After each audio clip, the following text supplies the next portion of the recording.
Phubbing has been in the news again, mostly because it just keeps coming up because people cannot manage their phone use. And when you have double phubbing, which is a lot of the problems that I see in my office with clients feeling ignored, feeling rejected, it's because they're prioritizing their phone use over the other person. Their partner is talking, or their children are talking, or their friend is talking. And rather than them putting their phone away and prizing this time together, they instead go back to their phone, whether they're scrolling social media or whatever they're doing. It's important that you understand that your behavior with your phone use, your overuse, your addiction to the phone is having a real negative impact on the people who love you most. And don't be surprised if when you're with your children, if you're ignoring them, if you're prioritizing your phone, they're going to do the same thing to you as soon as they grow up and get a phone of their own. So you may say, well, how bad is phubbing?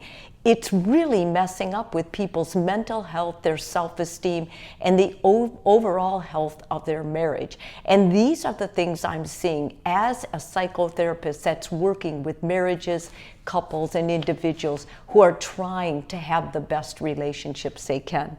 The first thing is there's a markedly reduction in marital satisfaction.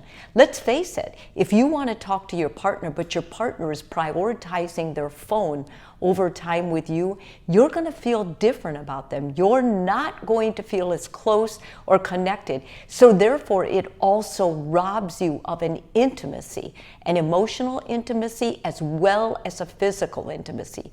If your partner doesn't want to go to bed with you, if your partner is turned off to sex with you, it's probably because your partner feels ignored, they're resentful, and they don't have a libido or desire for you anymore. Secondly, it enhances regular conflict. And that means if you had small conflicts before, get ready. Phubbing your partner is going to result in a lot worse, a lot more intense, and a lot more frequent conflict within your relationship. It creates emotional distance. Now you might say, well, they just talk to me all the time about this or that. I don't even know what they're talking about. You better put your phone down. You better get curious. You better ask them what they're talking about. Because if you're looking at your phone as a way of not dealing with the issues your partner is having or creating with the phone, then I think it's very important that you talk to them about that. There's an escapism. When you escape by scrolling, by looking at websites, you're telling your partner, my time away from you is more important. In other words, you're putting this ancillary information, stuff that doesn't even matter, what's happening to a celebrity, in front of your partner or the people that love you most. You better think about that and recognize it because it's happening. And oftentimes it's become so habitual that you're not aware of it anymore. But believe me, when you come into the therapist, that will be one of the first rules they ask you to commit to, is putting your phone away. And the feeling of rejection.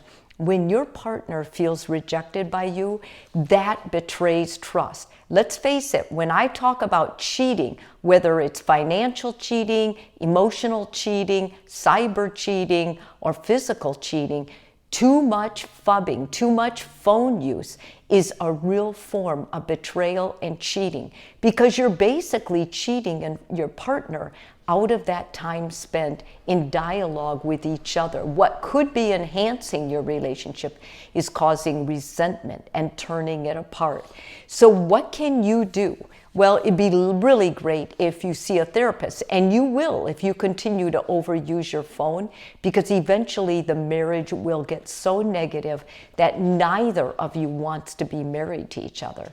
So it's a good idea if you can implement some of these strategic tips beforehand. And this is what's so important. First of all, choose a time. Maybe it's before you go to bed, maybe it's when you first wake up in the morning, before you've been on your phones, because you don't want it to seem retaliating. And tell your partner, we need to talk. We need to talk about what we're doing, with our time. Then you need to tell your partner, I know you don't mean to hurt me. I know this isn't your style. You would not ignore me on purpose, but I'm feeling ignored. I'm feeling betrayed in a sense because it seems like you're choosing your phone over me, over us. And I love us. I want to keep us together. And then listen to what your partner says. And your partner may feel a little defensive, so they'll say, well, you do it too. So then it's important that you honor that and say, you know what? You're right. I do it too. How can we brainstorm together not to do this anymore? What can we do instead? I encourage you to take the phone challenge.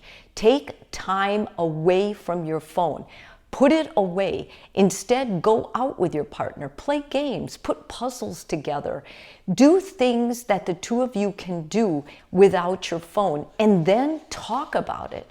Tell your partner, I feel closer to you. I feel more connected to you. I like us more when we're not on the phone.